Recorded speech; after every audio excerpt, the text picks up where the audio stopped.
Rich soil always appreciates good care, so it can provide miraculous natural gifts to the farmer. However, James Bristol, a farmer from Michigan, got something more exciting from the ground. He had a field to grow soybeans, and one day he noticed something sticking out of the ground that looked like an old, decayed fence post at first sight. However, the find turned out to be much more amazing. James got an excavator to dig deeper and was stunned to see a well-preserved skull. These were the bones of a woolly mammoth that lived on the planet about 15,000 years ago. The multi-ton giant was approximately 40 years old when it died.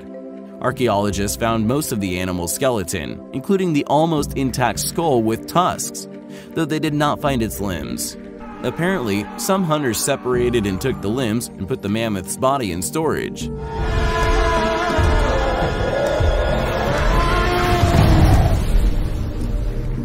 It is noteworthy that James exercised his right to keep some of the mammoth remains and gave most of the bones and the skull to a local museum. That was the first discovery.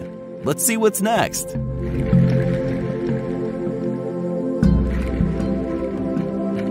A landowner with a plot near Buenos Aires could not even imagine the treasure his ground held inside. While walking around his farm, Jose Nieves discovered a part of an unidentified object in the ground, but it resembled of a dinosaur eggshell. Actually, the reality was much more fascinating. The farmer did not leave it as it was, but decided to dig the relic out. The find turned out to be much bigger than an assumed egg, as it was over 3 feet long. An explanation was offered by paleontologists who stated the object was a shell of a prehistoric animal that existed during the Ice Age, namely a young glyptodont, a kind of armadillo that inhabited our planet more than 10,000 years ago.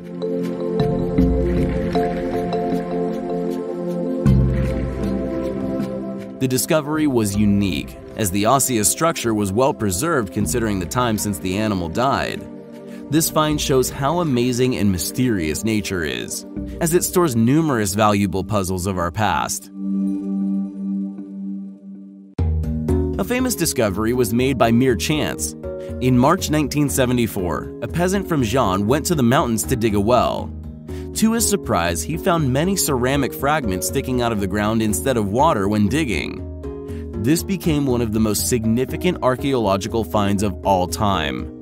The terracotta army of Qin Shi Huang, the emperor who united isolated Chinese states into a single empire in the 3rd century BC. The notable historic relic dates back to 210 to 209 BC.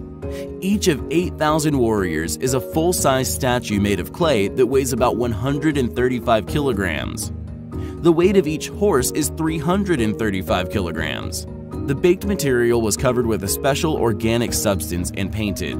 The innumerable army buried 1.5 kilometers from the emperor's tomb instead of real warriors is believed to be an ancient way for a leader to affirm his total authority and to gratify his ego in this world and beyond.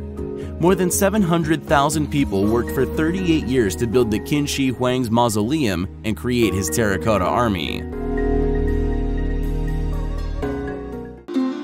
In the mid-1930s, an extraordinary discovery was made not far from Baghdad. Some pottery jars that looked quite simple at first sight. The Mesopotamian artifacts, which did not draw much attention at first, were later identified as the oldest galvanic cells. In other words, the most ancient electric battery in the world. The battery itself is a 13-centimeter container filled with acid or alkali with a copper cylinder and an iron core inside, a galvanic element that is quite customary for us today. The design of the container is very similar to that of the chemical device intended to generate electric current created in the early 19th century by Alessandro Volta, the pioneer of electricity. Does it mean that ancient people knew about electricity 2,500 years ago? The question remains undetermined. In 1947, Willard F. Gray, an American physicist, made an exact copy of the Baghdad battery using copper sulfate as the electrolyte. The battery produced electric current with a voltage of about 2 volts. In Mythbusters episode 29, copies of the Baghdad battery were tested. Carrie, Grant, and Troy managed to generate 4 volts of current using some lemon juice as the electrolyte. Holy! We have 4 volts! 3 volts! Oh, yeah! Days are very much alike for coal miners, especially those working in the rural Siberian Tysul region of Kemerovo Oblast. On September 5, 1969, miners working in a coal mine at a depth of 70 meters saw a 2-meter marble sarcophagus. The artifact was hoisted to the surface of the ground, and the miners, driven by curiosity, opened the cover. There was a mummified body of a young girl inside, flooded with a pinkish liquid. She had white skin and thick chestnut hair. That very evening, special service agents arrived in the village and loaded the sarcophagus into a helicopter. The discovery was named Tysul Princess. Scientists were stunned. The body taken out of the liquid started browning rapidly, but was restored to its original color when placed back into the sarcophagus without any signs of decay. It turned out to be impossible to determine the production technique and the content of the liquid filling the coffin. It is reasonable to assume that the girl belonged to a civilization that was much more highly developed than ours. However, there is no reference to the mysterious Tysul Princess in scientific publications or news feeds. There are no authentic video materials to prove this exceptional discovery.